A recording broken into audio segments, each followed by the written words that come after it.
All right, y'all, here we go. Final round in my recent tournament. I hope that you guys have been enjoying this series thus far, and I hope that you've been getting something out of it.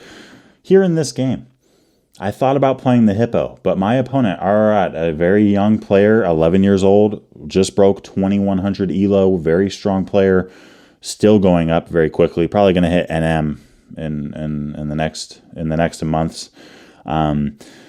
Very strong player. He had hours to prep for me. He knew that we were playing. There were only 3 players in this section that had 3.5 out of 4. No one had 4 out of 4 at that point because in the last round I beat the only undefeated player that had 3 out of 3. And yeah, this is the money round, right? If you win, you get clear first. Probably if you draw, you're probably gonna get a tie for first. There was one other player with 3.5, which made it kind of interesting. But in this game here, my opponent had a lot of time to prep, and I usually go with the Hippo, but I went, you know what? I want to surprise my opponent here. And I recently, this past year, came out with a course on the Czech Pirc defense for black. Now in this game, I'm white, but the Czech Pirc defense is against e4, in which case you play d6, knight f6, and c6. This is technically the Czech defense, or the Czech Pirc defense. When you bring this knight out against this 2-pawn center and you play d6 and c6, so much flexibility here, so much great play. I cover a ton of theory in my course on the Czech Pirc defense, and if you decide to get it, I hope that you enjoy it. But yeah, there's a lot of stuff that can happen here. One setup that you could see is us go into kind of a black lion, a Philidor type setup by bringing our knight to d7, playing e5, bishop e7, castle, queen c7, right? This is one of the types of lines or ideas that you can go into. One of the many. Right. So in the game here, right, I'm not playing as black. Okay, I don't play e4 here. I play the move of d3. I play d3. And against d5, I end up going with the move of knight d2. I don't know yet. Depending on their setup, I might go into a Hippo, but I'm playing knight d2 to keep that open as an option. I could have played e4, and I knew that the engine liked this move. If something like d takes e4, we can go into knight c3. I covered this position in my How to Crush the Scandinavian Defense course, which has really been bringing me great results as white against the Scandi. This is the Dunce Peonet Gambit with knight to c3. That's an option. You could also take on e4, and black has a very slight advantage there, but white should be able to hold on to a draw. What I was worried about was a move like knight to f6. It turns out white's completely fine, though. We can play e5, f4, knight to f3, maybe c3, right? c3, d4. We're good here. We're in a good spot. But okay, in the game I play knight to d2. I bring my knight to f3, and I go into that Czech Pirc defense type setup with c3. My queen now has some options. I end up putting that queen on c2 and playing the move of e4 and bishop to e2. Now this feels a lot different than a Czech Pirc. It's technically not one, but it's the same kind of setup for white. But it feels a lot different because my opponent's setup has 2 fianchettoed bishops, only 1 pawn in the center, all that kind of stuff. But I decided castle. Here black takes on e4. That is a mistake, a slight mistake, but a mistake nonetheless, because that really just helps my bishop become more active. And I wasn't going to take on d5. I wasn't going to take here. That's just not a good idea. Black takes back. Now d3 is a target that black can go after. My activity didn't improve at all, so that's not something I want to go for. But when you take on e4, my bishop all of a sudden has some flexibility, it has some options, it has some vision. Knight f6 is played here. I ended up going with a4, castling kingside, and I thought about e5. I did. I thought about e5. I even thought about playing e6. Turns out the engine doesn't hate this for white. Of course, in this position here, black shouldn't take on e6. Black should play the move knight to f4, and we're actually in a little bit of trouble right now. We're not losing, but we're not in the best situation either, right? But e5 and e6 is something to think about, especially if you see knight to g4, because if you play e6 and they take, you have knight g5 attacking the bishop, attacking the pawn on e6. You're in a good spot. But I instead went with the move of knight to c4. The engine actually really likes this move, and because I played a4, you can't play b5 as black, because we obviously have eyes on that. Quick announcement, y'all, that I'm giving out a 30% off discount code for all of my online courses in the month of April, including the Hippopotamus Defense, the Czech Pirc Defense, the Ponziani Opening, how to play knight c3 against the Scandinavian Defense, and my new course, over 11 hours in length, how to play the modern Scandinavian Defense as black against e4. This is meant to be a lifetime repertoire. If you're interested in any of those, go down to the link below.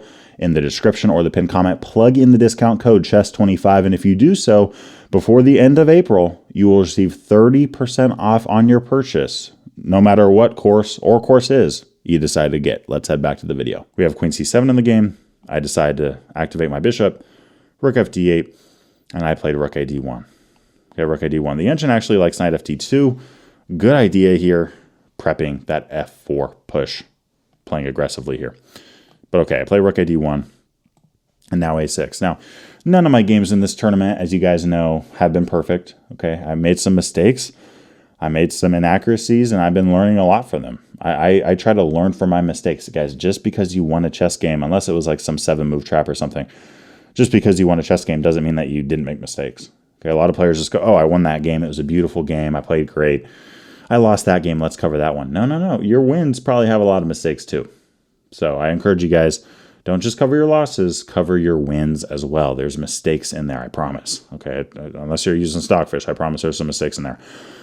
But a6 is played here. I'm disappointed I didn't see this. I am. Right? There's some lines, we're actually about to go over one in a couple moves where I'm like, okay, honestly, I don't feel bad I missed that. But this one I should have found. I should have found this one. By playing a6, I immediately recognized, gosh, b6 is weak now.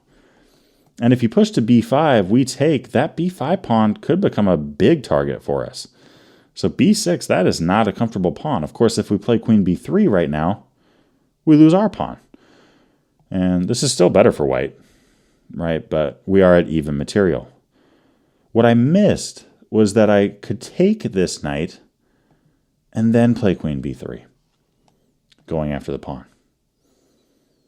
And I had a lot of nerves going into this game. I'll be honest, I did. Right? A lot of nerves. You know, there's money on the line. You're trying to win the tournament. I had some nerves. And I knew that my opponent was a kid and that my opponent was good. And maybe that's part of the reason I missed this. But the fact that I could just take that piece, then play queen b3, that pawn is indefendable, and you're not even attacking e4. And if you play b5, your best move, I capture again, we're up a pawn. We're up a pawn. It's not +1 for white. It's around 0.7, 0.8. But we do have an advantage here. I missed that, though. I ended up playing bishop h4. I want to play bishop g3 and go after that queen.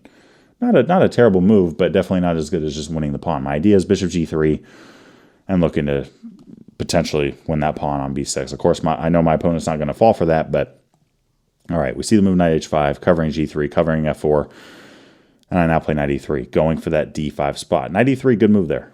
And you see this from the black side as well, bringing the knight.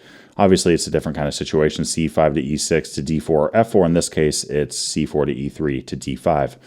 But knight e5 is played. I ended up capturing off that knight. And here I missed the move of knight d5. I don't feel as bad about this one. I don't feel as bad. Of course, by doing this, you're attacking the pawn on b6. If black takes, you capture again. Seems as if black can just win that pawn, but they can't. Because you take, you have bishop f3. Black could just resign at this point. But I instead play the move knight c4, attacking the queen, attacking the pawn. And black goes with the move of bishop takes e4. What's the best move here? Queen b3. I missed that. It's very slight, though. But yeah, I mean, queen b3 gives us a slight edge. We're attacking the queen. We're attacking the pawn. We're in a good spot. And if something like bishop d5, we could play bishop f3. Again, this is one of those lines I don't feel bad about missing. Bishop f3 is a very hard move to find there. But the idea is that if you take our bishop, we say thanks for the queen. Right? We say thanks for the queen. Of course, you know, if we take the queen right now, we're okay. Right? If you want to take on d1 or whatever, we have queen takes f7 with check. We're in a good spot. And if you decide to take on c4, we capture back with our queen. Black is up material, but we are looking at that rook. We're looking at the a6 pawn very loose. We're looking at the rook on a8. We have a slight edge here. We have a slight advantage. So that's a move that I missed. But again, I don't feel as bad about that. Some lines, you can look at it and go, you know what, I should find that. Let me really try to remember that for my own games. Try to remember everything, but you know, there's going to be some other moves where it's like, okay, Stockfish, just shut up. All right, knight takes e5 is what I went with. Bishop takes t2. I ended up capturing on d8 here and playing knight to c6. Rook d2 is played. I'm like, hey, I'm down a pawn. Let me get my pawn back with check. King f8. And yeah, bishop takes h5 is a move the engine likes. I don't love it, in all honesty, when I really go down the line. I ended up going with the move of bishop takes a6, which once you really look at this position, gives us a solid chance to really go for a draw. We're not winning this position at this moment. Bishop takes a4, attacking the pawn.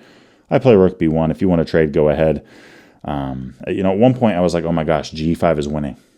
But then I realized, oh, when the bishop takes, black can't just play f6 double attacking because of the fact that we win the rook on d2. We just capture it right off. So I was very worried about that g5 move for a moment, but then I realized, oh wait, I just take the rook. So black can't go for that.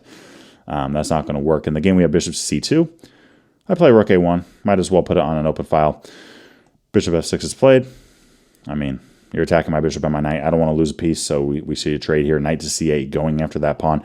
Black here should have played knight to d5. Very slight advantage for black, but the idea here is that, yeah, they're defending the pawn. And c4 here is not a good idea because of knight c7. I missed that move, and my opponent did as well. Knight c7.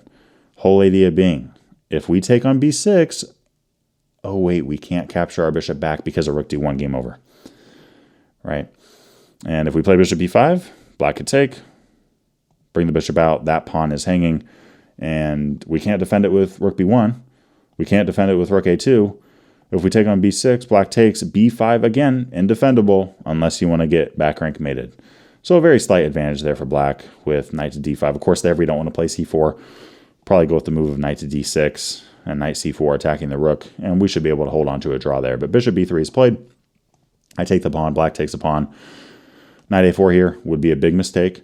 Now, it is true. At the end of this is actually not mate because of bishop f1, but what I saw here is the move of rook to b3. If I play c4, I get back rank mated. If I defend the pawn with rook c4, I get back rank mated because the bishop is blocked. So black there would be able to go up a pawn and fight for the win. I obviously didn't want that, so I brought my bishop back right now against knight e4. I played f3, attacking the knight.